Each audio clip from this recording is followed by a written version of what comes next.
Good evening, everyone.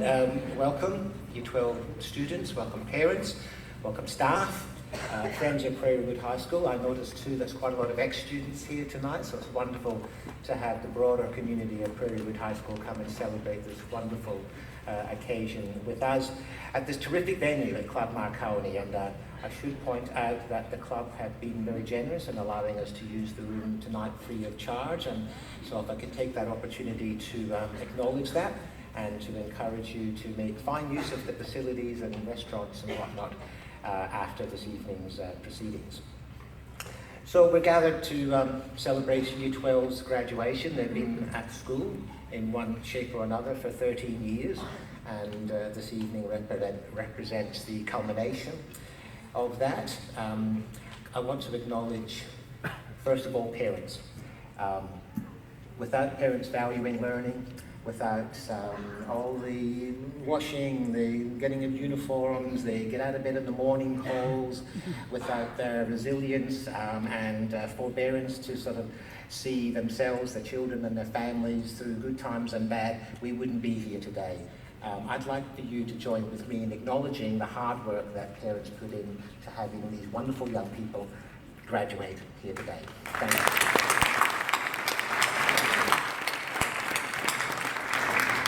Unsung heroes, I have to say, so much of the time. We all kind of regard it as our job, and indeed so it is, but it's one worthy of recognition. This evening we move from young people, Year 12, we move from, I guess, childhood to adulthood. I guess that's really what this is all about. From now on, you start to make choices about your own lives, what you do with your life after school, whether it be off to university, combination of work, another kind of study, gap year, whatever. Those options are open and they're very exciting, and they're also very daunting and scary. I want to remind you that the advice, support, guidance in making some of those choices is available to you, of course, at school right now, but also in the months to come after you've done your exams and the ATAR is found out and you can sort of start to see your future a little bit more clearly. That can often be the most difficult time. And I want to remind you that the school and all its staff are here for you during that period of time as well. Traditionally, graduation speeches are a little bit about some advice about how to look at the world and some tips for successful life. And so I perused some various versions of that, and I couldn't go past some tips from a graduation speech by a great Australian by the name of Tim Minchin, that I did pinch last year as well. But I so loved his 9 tips for a successful life.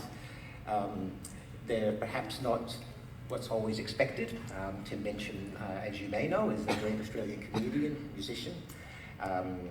Recently was awarded some Olivia Awards, that's for theatre in England, for his latest play, musical, Matilda, world famous, was on Broadway for months and months and months. He's a very talented Australian and very funny.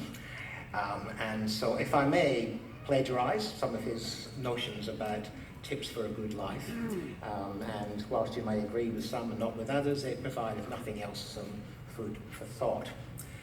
Tip number 1. Tip number 1 is don't have a dream. It may sound counterintuitive, I think we're all told, and certainly we watch American TV shows and all the rest of it. Find a dream, follow your dream, and that's your path to happiness. And indeed, there are some of us who do have passions, who do have dreams and are determined to follow them, and I'm certainly not advocating that people don't do that, but you don't need a dream. Instead, I advocate passionate dedication to the pursuit of short-term goals.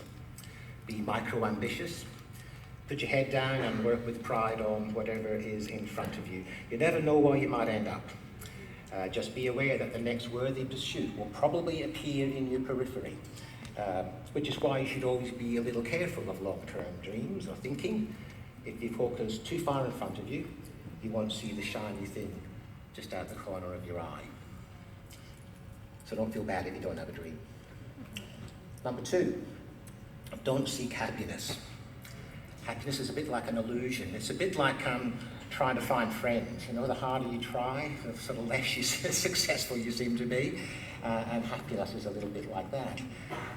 Don't search for happiness. Instead, keep busy and aim to make someone else happy. And you might find you get some as a side effect. We didn't evolve to be constantly happy. Contented Homo erectus got eaten before passing on their genes. A contented, happy life is what we all aspire to, but it ain't going to be that way. Get used to the idea. Number 3, remember it's all luck.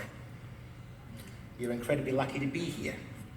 You're incalculably lucky to be born, and incredibly lucky to be brought up by a nice family who sent you to school so that you could graduate here today.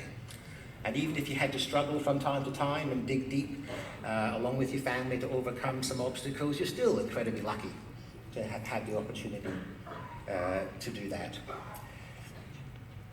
I put it to you that when we understand that we can't truly take credit for our successes, totally, nor truly blame others for our failures, that thinking humbles you. That thinking makes you more compassionate. That thinking makes you have empathy for those around you. And I would put it to you that you'll appreciate life a good deal more with that kind of mindset. 4, exercise. You're going to live a really long time, probably 100 years old for you young people down here in front of us. And so you've got a body that's going to be, at least to last a really, really long time. And with a really long life, I hate to tell you, but there's going to be times in it when you get depressed, because life's a bit like that. It's going to happen to you sooner or later. But the good thing is, if you exercise, that's a really good antidote to depression. So you need to exercise, run, jump, lift things, swim, whatever, as long as you exercise and make it something that's part of your life every day for the rest of your life. And you'll get some good value out of that old body of yours. 5, be hard on your opinions. We must think critically, not just about the ideas of others. I want you to be hard on your own ideas, be hard on your own beliefs. Take them out, examine them, be critical about them, don't take them for granted. Be intellectually rigorous. Identify your biases, your prejudices, your privileges. Be ready to change your mind. Don't dig yourself into positions where you're too stubborn to take on good advice and learn. Number 6, be a teacher. Please, be a teacher. Teachers are the most admirable and important people in the world, aren't we? You don't have to do it forever, but if you're in doubt about what to do, be an amazing teacher. Just in your 20s, just for a little while, be a teacher. Be a primary school teacher, especially if you're a boy.